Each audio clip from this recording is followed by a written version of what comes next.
Belief in witchcraft is universal. It has both negative and positive responses. In a neutral sense, witchcraft is sorcery, the magical manipulation of forces by casting spells and conjuring or invoking spirits. It has been used by humankind since prehistoric times in an effort to control the environment and enhance daily life. Throughout history, witches have been feared because they were believed to be evil, in consort with the devil, and able to fly through the night on a broomstick and shape-shift into magical creatures. The same women who were sought after, healers, midwives, the wise women and crones, for help were the ones who were also feared for their knowledge.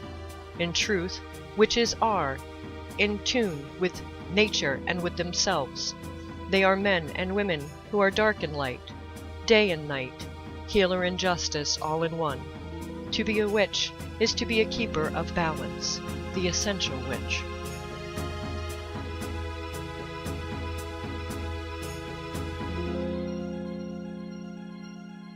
Good evening, everyone, and welcome to The Essential Witch. So last week we didn't have a show because I had a little computer issue. So hopefully you guys can hear me tonight.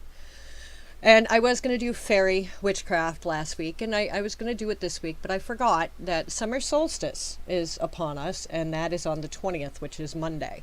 And being that I don't have another show before that one, well, I do, but Walking the Crooked Path, the intro that you heard, isn't going to have a summer solstice show. I'm going to have Mama Gina on there, so I don't want to take away from Mama Gina to do a solstice show. So we're doing the summer solstice today. And I wanted to start with a little bit of information on the summer solstice itself. This year it's on the 20th, which is Monday. So the term solstice is derived from the Latin words sol, S-O-L, which means sun, and sistere, S-I-S-T-R-E-E, to stand still. This is because the sun's position in the sky at noon does not appear to change much during the solstice and the surrounding days. Celebrations have been held in honor of the solstice in different cultures around the world for hundreds of years. Among these, the Sankthans's, S-A-N-K-T-H-A-N-S, or Midsummer, which is celebrated on June 24th in the Scandinavian countries. In 2010, the people of Norway actually set a world record for the tallest bonfire to celebrate the summer solstice. It was 132 feet tall. So, you know, this is a holiday that's celebrated by a lot of different cultures. The summer solstice is pagan, Celtic, and Druidic traditions that date back hundreds of years. The main theme of the solstice is abundance.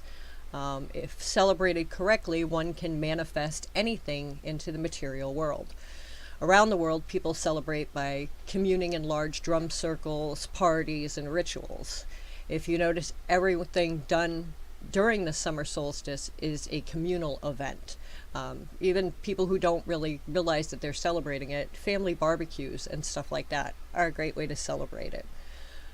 This is very important for the spirit of the summer solstice, is just that. It's one of a great coming together. So this is where we get to all come together and be peaceful and have hot dogs and drink mead and get along. I think we need to have a really big summer solstice festival for the entire world and make them all get along. Although you may or may not believe in particular religions or traditions, the religions featured during this ceremony, celebratory time, have very real rituals that follow during the summer solstice. For pagans, some of the following themes and symbols and spells apply. So I'm going through like the pagan side of all of this. Herbs for the summer solstice: basil, chamomile, daisy, elder, pine, St. John's wort, thyme, yarrow, frankincense, fennel, lavender, and lily. Those are all some of the basic herbs for summer solstice. If you're looking for essential oils and incenses, frankincense, lemon, lavender, sandalwood, lotus, jasmine, rose, wisteria, and myrrh are all great essential oils to use for that. And if you like to decorate, which a lot of people do, a lot of people like to decorate their altars and their homes and stuff like that, anything reminiscent of the sun. You can use yellows and oranges and reds, dried herbs, potpourri, fruits, summer flowers. It's really easy to decorate for summer solstice. And Ravenfire is in the chat room. Hi, Ravenfire. And Mrs. Brown and Robert and Carissa. We do have quite a few people in the chat, so feel free to pop on into the chat. For your gemstones, any green stone is great for your summer solstice. Your jades, your emeralds, all those, any green stone. You can even use turquoise because turquoise has got a little bit of green to it. It's a blue-green, but it works. So use the turquoise too. Besides that, turquoise is good for everything. Some of your summer foods, mead, of course, fresh fruits and vegetables, of course, because summertime is great for that. Lemonade, cookies and cakes decorated to honor the sun, and of course plenty of ale, and Robert will be happy to hear that one. If you're going to do spell work, it is the perfect time for any magic, but especially good for any kind of animal protection and marriage, and if you're going to do a vow renewal spell. And it's kind of funny because at the PSG this year,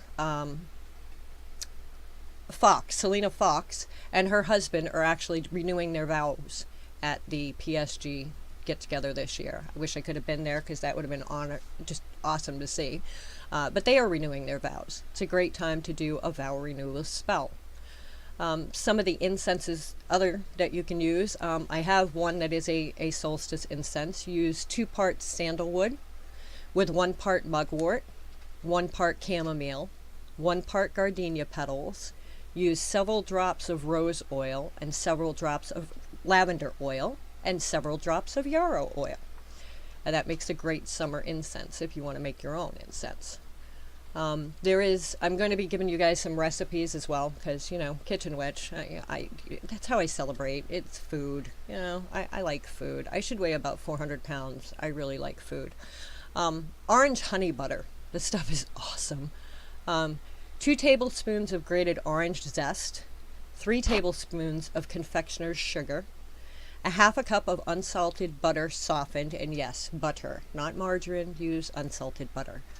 1 to 2 tablespoons of real honey, raw honey, not that store-brand stuff, real honey. You want to combine all the ingredients together and chill it until you're ready to eat. Oh my God, it is so good. So, back off of the recipes now because I'm starting to get hungry. If casting spells and chanting doesn't seem like something that would fit into your personality or your beliefs, then a good way to spend your summer solstice would be simply enjoying the day and the day following by honoring the midsummer's day with acknowledgement. You do not have to, and a lot of us as solitary practitioners who have family members that are not pagan cannot do the types of rituals that you do in a coven. For me myself, it's just me and Roger's an atheist, so I'm solitary for the most part. He backs me up on everything I do, but he's not going to come out and chant with me under the moon or the sun. So working as a solitary, you can just do some other things, just a barbecue with the family, because his family's not pagan either. My family's not pagan. So, you could do a barbecue. Just have a barbecue and acknowledge, that the sun is even here. Enjoy the day. Hopefully it's nice and bright and sunny Monday. Not too hot, not too cold, not raining. And you can actually enjoy the day. So often we get caught up in our busy lives and we forget to honor the earth that we stand on. Be thankful, be grateful, and compassionate toward others. In the spirit of the ancients would be proud of you if you did. So taking the time just to be nice to each other, is a great way to celebrate the solstice. It has been believed that Stonehenge was the site of the ancient Druid solstice celebrations because of the way the sun lines up with the stones on winter and summer solstice. To this day, thousands of modern pagans gather at the landmark to watch the sunrise on the solstice. I believe in 2013, 37,000 people attended. the summer solstice celebration at Stonehenge. In paganism and Wicca, midsummer is celebrated with a festival known as Litha, Litha. In ancient Europe, the festival involved rolling giant wheels lit on fire into bodies of water to symbolize the balance between fire and water. In ancient Egypt, the summer solstice preceded the appearance of the Sirius star, which was believed to be responsible for the annual flooding of the Nile. This was relied upon for agriculture. The Egyptian calendar is set so that the start of the year coincides with the appearance of Sirius, right after the solstice. In China, the summer solstice is the yin to the winter's yang. It is believed that the powers of yin and yang waxed and waned in reverse proportion to each other. Each year in Alaska on the summer solstice, the Alaskan Gold Panners of Fairbanks celebrate their status as the most northern baseball team by playing a game that starts at 10:30 and stretches well into the following morning. It's known as the Midnight Sun Game. It originally started back in 1906 and was taken over by the Gold Panners in their first year of existence in 1960. In ancient Greece, the Greek festival known as Kronia, Kronia, which honored the god Cronus, the god of agriculture, coincided with the summer solstice. The festival was different from all others because both the slaves and the free men participated in the festivals as equals. There was no separation between the people who were free and the slaves during this festival. In Rome, midsummer coincided with the festival of Vestali, which honored Vesta, the Roman goddess who guarded virginity, and was considered the patron of the domestic sphere. On the first day of the festival, married women were allowed to enter the temple of the Vestal Virgins, from which they were barred the rest of the year. They could not go in there for the rest of the year. Now that we've covered some of the history involved with the summer solstice, and one recipe because I couldn't resist, I wanted to cover some of the different ways that you can celebrate this solstice yourself. Do some sky observations. These are just going to be simple, easy ways that you can celebrate the solstice without throwing this grand, party. Some people choose to travel to celebrate and not just anywhere. They'll choose places that have a spiritual connection, like Stonehenge, places with great views, or for even other personal reasons. Some places have actual markers to show how the ancient people used to witness the summer solstice by watching the sun align with a specific rock or design. However, wherever you choose to celebrate it is up to you. You want to try to choose a suitable spot for viewing the sunrise. You want an unrestricted view of the horizon in the direction of the sunrise. You may want to take a camera with you to capture the moment, or if you paint, you could set up an easel and paint the sun as it rises. You may want to meditate, you may want to throw a party, or you may just want to be alone or even just with a few close friends. One way of celebrating could be to revisit ancient traditions, to find ideas for parties. You could set up a themed type party if you wanted to do it that way. Another thing you can do for summer solstice is seeking fulfillment from your life. The summer solstice is the beginning of summer. It also represents the time of fulfillment. It is a great time to take a good look at your life and assess how your goals and aims are going. Take this time to, Onyx is here as Joshua today. We have another one in the chat room. You want to take this time to reinvigorate your goals and make any necessary changes to achieve what you want in life. You could just sit outside and read a book, and I highly recommend this because I love being able to read a book. I don't get to do it often enough anymore. It is a great way to get connected with the sun and nature. Whether it's a book you've been meaning to read or a book that you have read before and enjoyed, it's a great way to be at one with the world around you and feel that power of the sun. Getting lost in a great book outside in nature can also work similar to meditation for those who have a hard time doing that because they can't quiet their mind. I'm that type of person. Meditation is not my thing. I will be the first to admit I am horrible with meditation. My brain does not shut up. But to read a book for me and I get involved in that book and I get sucked into the story, and that's a great way for me to meditate because my mind has something to focus on. So you want to just, be in the outside, leave the worries of the world alone and just spend a little time with yourself on the summer solstice, you know? Like Ravenfire said, yes, books rule. I love books. You can never have enough books till you go to move. Then you just don't want them anymore. Another good plan for you, being that it's on a Monday especially, start looking for a new job on this day. If you're not happy with the job that you have, start looking around to see what's available that you would like to try. If you need more training or expertise, start looking into what you need to do to get it. Check out schools, classes, programs to help you better your chances on getting a new job or a career. Consider starting a gratitude journal. This is, a book similar to your Book of Shadows or a personal journal type of thing, but instead of writing down spells and stuff, just write down what you're grateful for each day. There's another little trick that you can do too. It starts on January 1st. You get a nice pretty jar. It's a New Year's resolution type of thing. You get a nice pretty jar, and every day you write something good that happened to you, or something positive, or something you're grateful for. Just one thing. You only have to write down one thing, and everybody can figure that out every day. Every day you've got to be grateful for one thing. If anything at all, just be grateful you're alive. And, you get to see another day.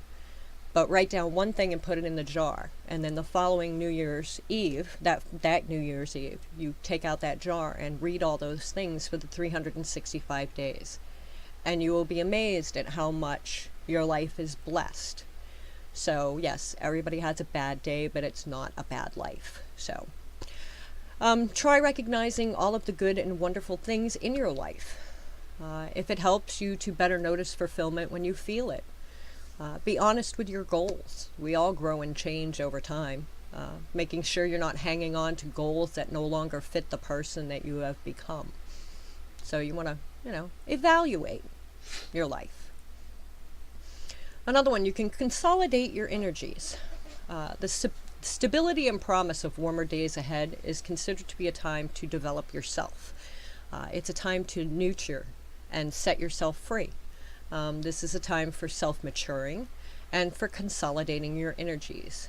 Take the easier nature of summer as a reason to make a greater effort to lose weight, to refreshen your home, whether it's a new layout or even a new home. To readjust your nutrition, and to find an exercise that works for you rather than doing what everyone else is doing. Start a new diet with fresh fruits and vegetables as a base. Align your thinking about food to one that involves eating more greens or more locally grown foods, more organic and less processed foods. And you will actually start to notice a change in your body too by doing that. It's amazing how many chemicals are in the food that we eat.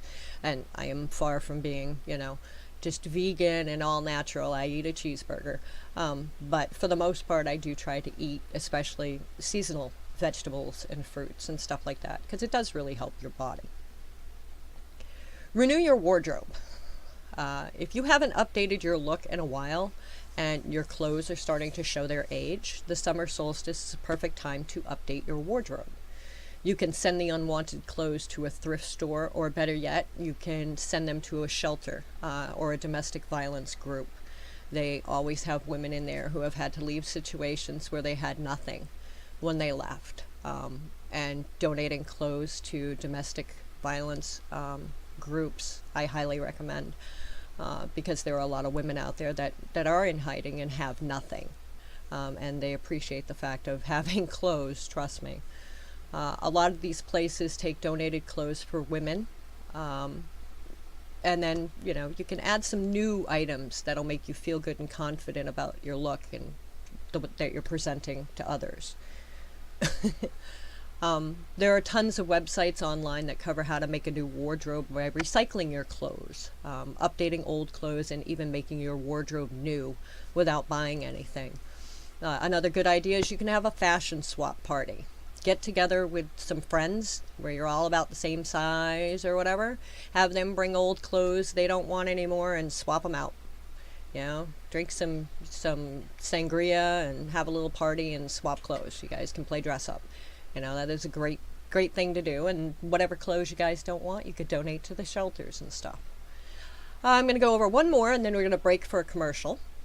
Herbs and flowers that were picked during the summer solstice were believed by people in medieval times to carry healing powers beyond their normal ones. Grab an herbal guidebook, and I can suggest a whole ton of them. There are a ton of them out there. Whether you plan to use them medicinally, magically, or even just to cook with them, you decide. Find herbs you enjoy using and start a garden. If you can't start one outside, start a window garden. I mean, I grow basil and parsley and cilantro in my house in a window. I live in an apartment, but you can do that. You can grow some in your house. You can also take the time to learn about a natural healing technique that you've been interested in for a while. There's a ton out there of those too. I mean, from Reiki to therapeutic massage to acupuncture and acupressure. If you'd like to be a practitioner in healing arts, you can look for courses that you can take. So that's another thing you can do to celebrate the summer solstice without having to have a full-blown ritual. But we are going to take a commercial break right now and listen to some of our wonderful sponsors. And when we come back, I'm going to give you some more ideas on what you can do. So stay tuned. The Witch Candle Shop is nestled in the beautiful foothills of the Appalachian Mountains, where we make all of the unique handcrafted goods that are offered exclusively through our Etsy store.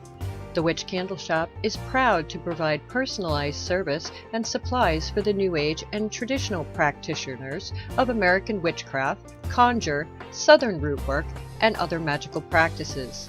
While some shops may say no, we will gladly embrace the darker style of magic for our customers. The Witch Candle Shop, offering quality handcrafted products at reasonable prices. Check us out at our Etsy shop, which can be found at witchcandleshop.etsy.com. That's witchcandleshop.etsy.com.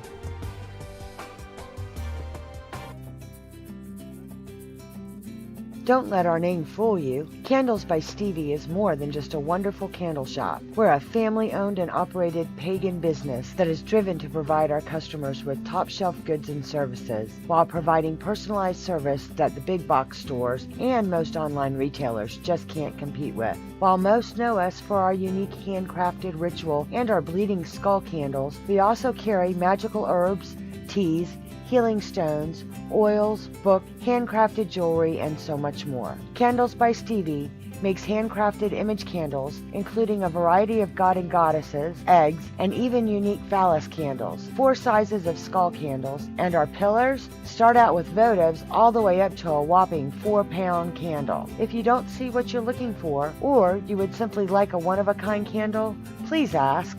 We love making custom candles. You're invited to visit us at Candles by Stevie, located at 325 5th Avenue, Northwest Atala, Alabama. Our phone number is 256-312-8227. But don't worry, if you're not able to stop by, we'll gladly ship our products worldwide. You can call us, or please feel free to visit our Etsy page at candlesbystevie.etsy.com. And don't forget to like us on Facebook.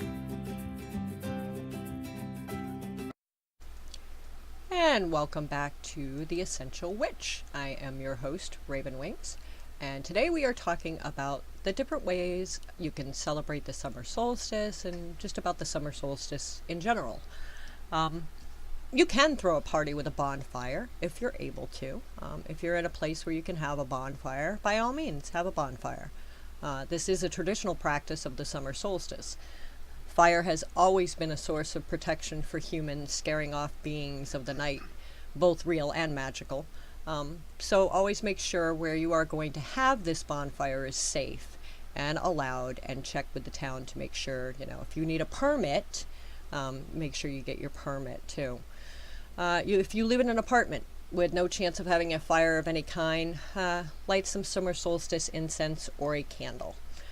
You don't have to be left out of the whole thing. you can light a candle. And there is a thing I shared. We're all lighting candles on the summer solstice, so that is up on all of my pages. If you check it, we've all got together. We're all going to light candles, red candles, on the summer solstice. So join in with us. It's one thing where you don't even have to leave your home. Don't forget to honor the sun, because the sun is a big part of what the summer solstice is. If you enjoy doing yoga, there is a set of exercises known as the sun salutation, or salute to the sun, which you can perform. These are intended to exercise both your body and your soul, balancing both in harmony through both meditation and movement. You can begin this exercise in the morning of the summer solstice and then aim to make a daily habit of it.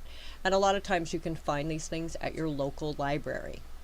They will have DVDs, and some still have VHS tapes, for those of you who still have a VHS player, where you can rent them and use them for free, so it won't cost you anything. Summer solstice is also a great time to help children make a tangible connection with the earth. This is a big thing for me. Yeah, and YouTube. Mrs. Brown in the chat room made a good point. Why not try YouTube? I mean, there you go. I'm sure you can find yoga on YouTube. With your children, you want to get them to understand and connect with the sun and bring them closer to nature. We don't have a lot of the programs in the school systems anymore that we used to have when I was young. I don't even think they have agriculture class anymore. I had agriculture when I was in school, and we had a garden. Well, we know they don't have cursive handwriting or handwriting in general anymore. And kids are so in tune these days with iPhones and video games and computers and iPads and everything else that they don't really understand and take the time to pay attention to nature. So this would be a good chance for you to spend some time with the children and, show them nature. Go camping, but leave the Game Boys and the phones at home, or set a designated time when they can use them. So that they actually do get a chance to figure out what nature is. A few ideas for projects that you can create with children, is different things. Kids will actually come up with a lot of their own too, so don't be surprised. Grapevine wreaths. These make excellent bases, which you can decorate with fresh or dried flowers and yarn or ribbons. They can be made really small to use at the base of candles, or you can make them large enough to hang on doors or windows. You can also make garlands to decorate the hearth or your altar. The ideas for this is limitless, but the best part is being able to do a project with your children that can be enjoyed all year long. Modeling clay is another great tool to work with children with. It comes in different types, and some are even self-hardening and bakeable. You can get out some toothpicks, some chopsticks, other carving instruments, and make suns with faces, happy faces. You can poke holes in them and then tie ribbons or strings through them and hang them. Maybe make coasters to use underneath your summer drinks. Children of all ages love finding skinny sticks from the yard, especially the little ones. The little ones love hunting for sticks. Have them make an asterisk type of shape with these. Have them get 8 sticks. Well, no, it's 4 sticks, and it looks like an 8-spoked wheel. Then you use the remnants of yarns and ribbons and stuff like that, and you weave them around that, and it makes a god's eye. You can make god's eye shapes. I do have a couple that I've made over the years.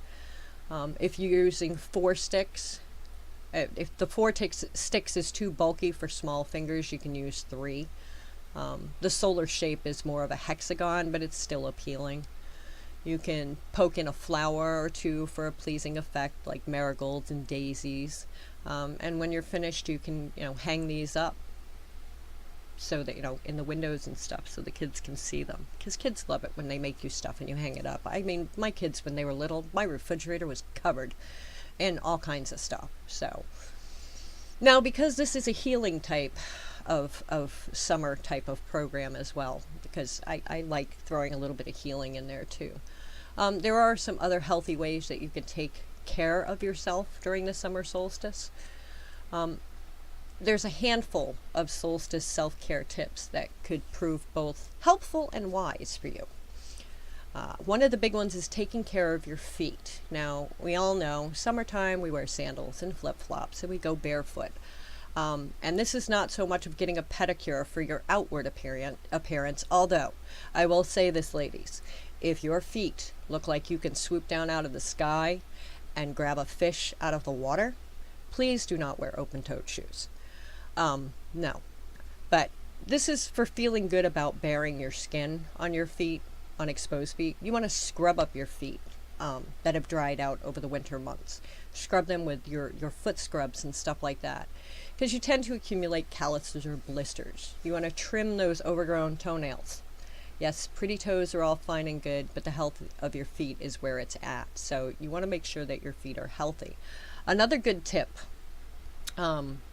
is to soak your feet in cider vinegar. That actually has agents in it that will help with any kind of athlete's foot, any kind of nail fungus, anything like that. You want to do it like 2 or 3 times a day if you have nail fungus. You want to try to kill that bacteria. But if you do a pedicure once a week or so, soak your feet in vinegar first. You'd be amazed. And there is another thing out there where if you take vinegar, I believe it's vinegar and Listerine, all the dead skin on your feet will just wipe right off. So, just take the time to take care of your feet. Trust me, your feet are something you want to take care of, because if your feet are hurting, you're not going to feel right. Do a double take of your body in the mirror. This is more of a reality check on the body parts that were abandoned during the winter and spring months. This has nothing to do with, how skinny you are, but everything to do with any kind of excess weight that could spell trouble. I'm not saying if you're a little bit overweight. I'm saying excess weight that could cause heart problems or diabetes, that kind of excess weight. Heart disease and other ailments. If your body is unaccustomed to carrying more weight than normal, you want to make sure that you do a conscious decision to shift your health to alleviate those few pounds. Okay, here it is. Mrs. Brown is so helpful. I love the chat room. You guys need to come into the chat room because you'd see this. Listerine, vinegar, and warm water. Yes, and you can also add small marbles to the bottom to give your feet a massage while they're soaking. See? If you were in the chat room, you guys would see this. Sun protection. This is another big deal. I am a person who suffers from vitamin D deficiency. And a big part of that is because I do not spend enough time in the sun due to the fact that I have lupus, and being in the sun will aggravate it. But if you take 15 minutes per day and you just go outside in the sun with no sunscreen on, the problems with sunscreen is it stops the vitamin D from getting soaked into your system. I'm not saying go outside and stay out there for an hour or a half hour. 15 minutes with no sunscreen. That actually will up your vitamin D level. So you want to try that. The tricky part of balancing how much of our beautiful sunshine is helping our bones and organs and even creating a healthier blood flow is kind of tricky. 10 to 20 minutes of unprotected time each day is our ultimate friend. I do 15. 15 is good for me. We don't need to overdo it by baking in the sun. We also do not need to overuse sunscreen to the point where Mother Nature's best shine isn't allowed into our bodies. This is a very controversial approach to sun care. But if we allowed the sun to do its thing within our lives, we might just discover how amazing the sun can be. Bones are happy, skins are happy, and even in some cases depression is lifted. Cleansing. There's another thing you can be doing during this time of the year. A cleansing of the needless in incredible ways to begin the summer fun. We typically associate this purging as happening during the transition months, autumn and spring. Yet the solstice is prime for ridding our lives of things that have worn out their welcome, whether it be clothes, food, habits, all of it. Let it go. Donate, recycle, hand it down to family members, repurpose, and start over. A fresh, clean slate is the only way to go. When it comes to body things, whatever makes us feel alive and energized during these long summer days is a gift to ourselves. Do we need a haircut to enliven our spirits and chop off the old dead ends from the past year? Go for it. Does a salt scrub ridding ourselves of dead skin cells collected over the long winter months demand attention? Will this adventure I'm about to embark on inspire my creative forces that lie deep within? You bet. Yes, be like Elsa. Let it go. Summer is such a lifting and spirit-filled time of year, so let's take it up a notch and begin a season of joy, newness, more time spent with loved ones. Embrace the present and have time for your life this solstice season. Finally, I have a few basic healthy food ideas that you can use at your celebration or even any night of the week. So I'm going to give you some wonderful recipe tips because, and stuff, because that's what I do. Lemon balm tea. This is full bloom. It's perfect opportunity to make a pitcher of cold lemonade. You can use your lemon balm because right now it's at the peak. You can brew this up in your kitchen and serve it over ice. So it doesn't have to be a hot tea. You make it as an iced tea. Use 2 cups of lemon balm leaves fresh. You use honey, raw honey or another sweetener depending on what you have, and water. And that's it. You bring 2 quarts of water to a boil. Yeah, I can speak. Add the leaves, reduce the heat, and allow it to steep for about 15 minutes. Then you strain the leaves out, and you can add your honey or other sweetener to taste. If the tea is too strong, you can add a bit of water to thin it out. And then you pour it into an ice-filled pitcher and serve it. And you can even add like a sprig of mint to garnish. This is a really, really good tea. Savory snack wraps. Now, I'm totally into snack wraps. I'm not a big bread eater, but I do like wraps. So these snack wraps are easy to make, and you can prepare them ahead of time. So if you are going to have some kind of party, you can make these up ahead of time. They work nicely as an appetizer in a summer menu, or you can put them together, a variety of them together different ways for a main course for like a light dinner. Because I myself don't eat as much in the summertime because of the heat.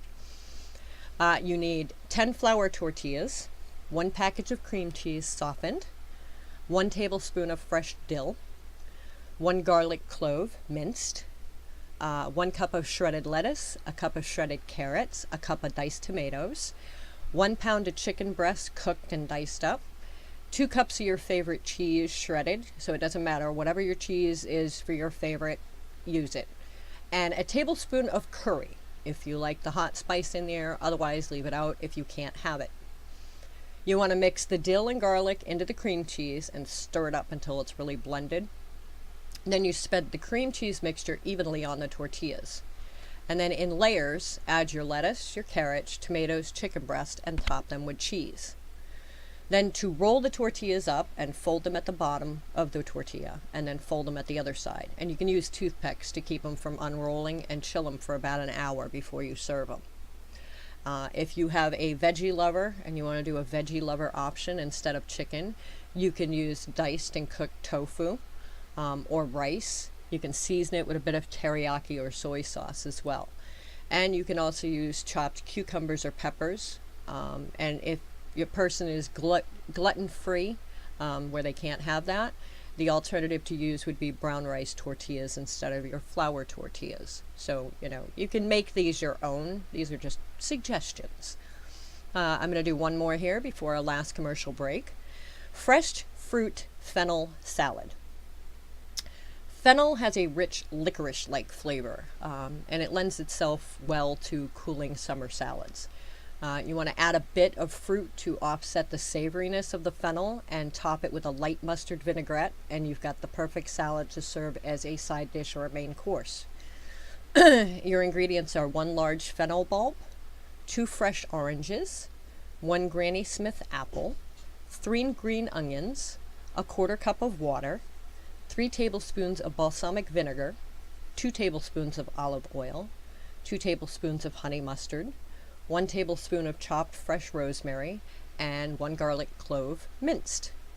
So what you're going to do is you shave the fennel into pieces, like a mandolin. Use a mandolin if you have one.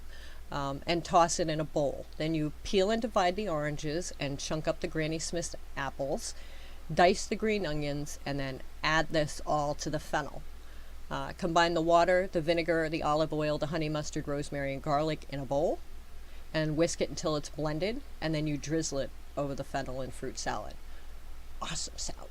I have to leave out the apples because I'm allergic to apples, but the rest of the stuff, awesome. It's really, really good.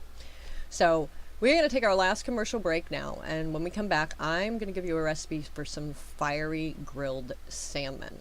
So stay tuned. We will be right back. This is a message from Hawthorne at Magic in Your Living Room. The Etsy shop includes ritual programs and gorgeous altar cloths. We feature ready-to-use rituals for only $3 or less. You get step-by-step instructions, including a list of necessary items, how to set up the altar, and a complete program for all ritual activity. We also have beautiful altar cloths for all holidays. Magic in Your Living Room is located at Etsy at www.etsy.com/shop/magic-in-living-room or at www.magicinyourlivingroom.com.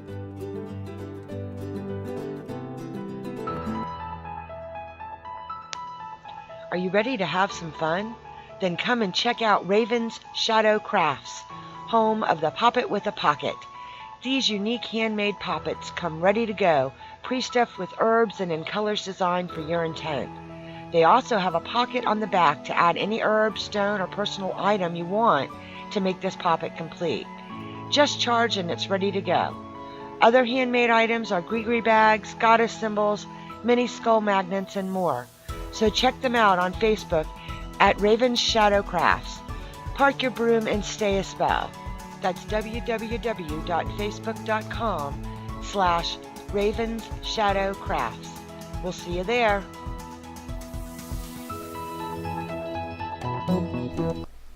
And welcome back to The Essential Witch. I am your host, Raven Wings, and tonight we're going over different kinds of summer solstice themes and ideas and even food. So yeah, because food is good, especially grilled. So the next one is going to be fiery grilled salmon. In Celtic lore, the salmon is associated with knowledge. So in fact, the first person to taste this delicious fish was granted all kinds of wisdom. At the summer solstice, certainly a time of fire, why not toss a salmon into the flames so you can partake of its vast knowledge?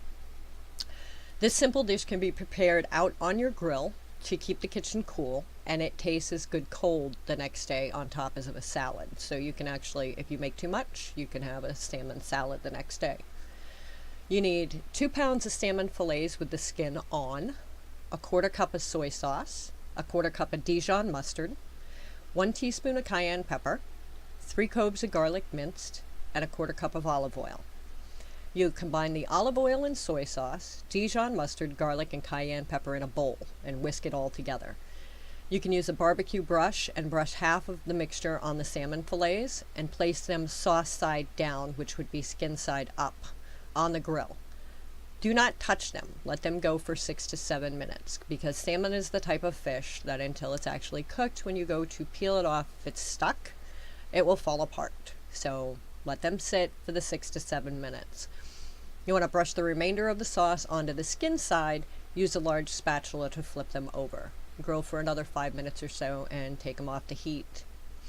Allow them to sit for about 10 minutes before serving. Because what it does is, and if you cover them with like a piece of aluminum foil, it will soak the juices back in so they're not dry. A well-cooked fish is one that is not too dry. So when you remove the salmon from the grill, it may seem a little undercooked in the center. However, once it sits for 10 minutes, the heat and the juices will actually finish the cooking. So don't cook salmon until it looks cooked in the middle, because then it dries out and loses its flavor. So you want a little grilling tip. And that works with any kind of fish. Don't cook it till it's like looks cooked.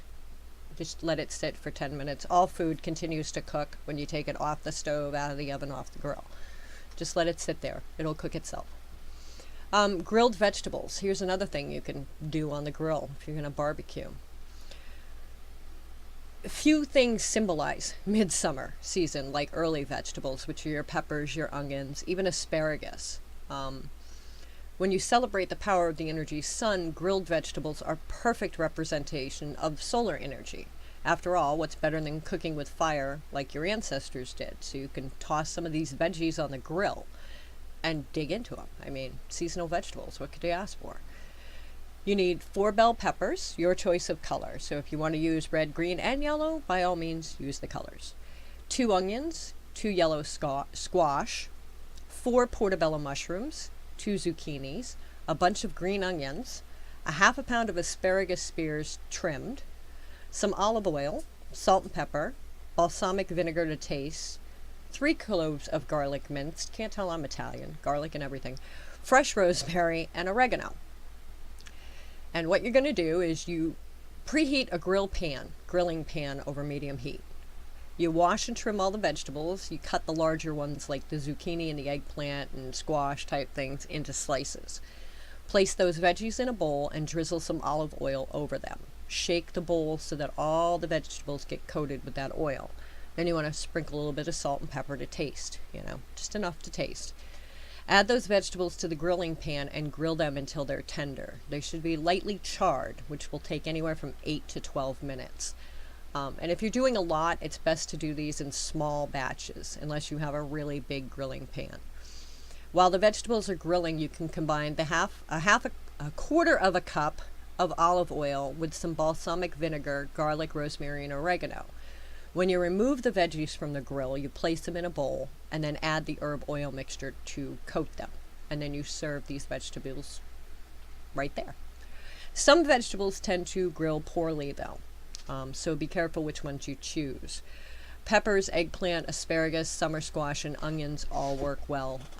Stay away from your vegetables that have a high water content like cucumbers, celeries, or leafy greens. Those do not grill quite as well. Candied ginger is another thing you can make to celebrate the summer solstice. Ginger is a root vegetable. It's found in a lot of Asian cuisine, but it can be grown all over the world. To make this recipe, you need about a pound of ginger root, which you can either grow yourself or pick up at a local grocery store. You're candying it with sugar and corn syrup. Then you store it for a fiery sweet snack combination. It kind of has that, ginger has that fiery taste and it's still sweet. It's almost like sweet and salty, only this is sweet and hot. You need a pound of ginger root, 3 cups of white sugar divided, 2 cups of water, and a quarter cup of white corn syrup. You want to peel the skin from the ginger root completely and then chop it up into smaller pieces. You combine 2 cups of sugar, the water, and the corn syrup in a crock pot. You want to bring that to high heat, stirring it occasionally. Once the sugar melts, then you add the ginger to the liquid. Cover it. Reduce the heat and allow it to simmer overnight or for at least 12 hours. Once the ginger has simmered that long, you can drain off the liquid, and then you place that ginger in a bowl with the remaining 1 cup of sugar and toss it so it's completely coated. You pour those out on a sheet of wax paper to cool. You can put them in the fridge to cool them too. And then you store them in an airtight container, and you can snack on them whenever you want a fiery pick-me-up. So those are really good too. I've made those before. Is this my last one? I think it is. Yes, it is. My last one for you guys is a midsummer mead. This mead you make with this recipe will reflect the qualities of the honey you use. So the better honey you have, the better it's going to taste. Mead is fairly high in alcohol content as well, so it's 10 to 12% by volume. So on this, you're going to want 12-ounce bottles, at least 12-ounce bottles. This makes about 5 gallons, which should fill 53 12-ounce bottles. So, this is for a party, guys, and this needs to be made ahead of time. You need 12 to 18 pounds of a grade A honey. If you have a place around you that sells raw honey, that's where you want to go. 12 to 18 pounds. You need 4.5 gallons of tapped or bottled water. I highly suggest bottled water. And 8 grams of freeze-dried wine, champagne, or a dedicated made yeast. This is yeast type stuff, but it's specifically made for wine, champagne, or dedicated mead. It's not like the bread yeast that you use. Making mead requires essentially the same basic kit necessary to brew beer at home. You need a primary and secondary plastic bucket, fermenter with airlocks and spigots, transfer hosing, a bottle filter. This is not an easy thing to make, but I wanted to put this in here. You can normally find these items. They sell about $70 total. That wouldn't include the bottling, the bottles. Home breweries, the home brewery and stuff like that, sell bottles from $6 to $20 a dozen. So depending on the style, you can get bottles through them. All your equipment has to be sterilized. Ordinary unscented house cleaners like bleach does the job really fine. You want to put all the equipment, including the lid and stirring spoons, in that fermentation bucket and fill it with water and 2 teaspoons of unscented bleach. Then you let it sit for 30 minutes, drain the water through the spigot, rinse everything in hot water, and allow it to air dry. And that will actually sanitize your stuff. To make the mead, 4.5 gallons of water. You bring it to a boil.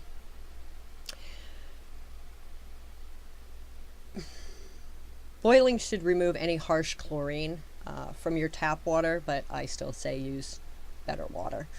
If you don't own a pot large enough to hold 5 gallons of water, you can boil as much as possible, and you just keep adding once you boil it. Once the water reaches a boil, remove it from the heat and stir in all of the honey. Do not boil the honey. It will reduce the aromatic qualities of the finished mead. While the honey is dissolving in the water, you can put a cup of lukewarm water into a clean bowl, sprinkle the yeast, and cover the bowl with plastic wrap. When the honey has been fully dissolved in the water and the pot is cool to the touch, which means not over 80 degrees, pour the honey water into the fermentation bucket and stir in the yeast mixture. Cooling the honey water should actually take about a half an hour. The process can be accelerated with a so-called sink bath, but I don't recommend it. I think you should just let it cool by itself. You want to top it off so that you have 4.5 gallons of water if you don't have 4.5 gallons after boiling it.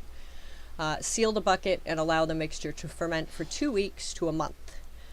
This process of fermentation can be judged by monitoring the carbon dioxide bubbles escaping from the airlock. So it takes a little while for this to actually mature. When it has matured enough and the mead has cleared, you'll want to siphon it into sterilized bottles that you're going to keep it in. Keep in mind that this recipe is a non-carbonated mead, so it won't have like beer has that psh when you open it. This is not going to do that. It's a non-carbonated mead. And mead does typically improve with age, so the longer you wait to open the bottles, even better. Mead is very much so like a wine.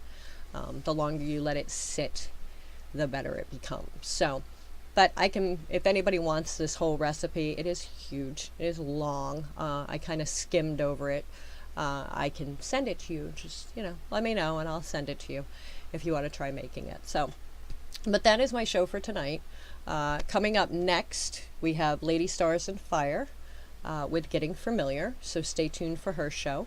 I will be back with you on Sunday with Walking the Crooked Path. And this Sunday I have Mama G. Mama G is coming on to do a little bit of an interview. She is still recovering from surgery. She had to have a toe amputated. But she will be coming on to talk with us for a little bit and let us know all the places that she's going to be, because she is going to be everywhere this summer. She is such the wandering woman. So don't want to miss that. So, but thank you all in the chat room and listening. Thank you all for coming. And if you ever have any questions, feel free to message me. You can catch me on Raven Wings. That's my public profile page on Facebook. You can go into the Essential Witch page and message me there. You can message me on Walking the Crooked Path page. You can message me there. So any questions or any show ideas, please let me know. And next week's show, I will put on last week's show that didn't get to air. I will be talking about the Fey magic next week. So tune in for that next Thursday. Thanks, everybody. Have a great night.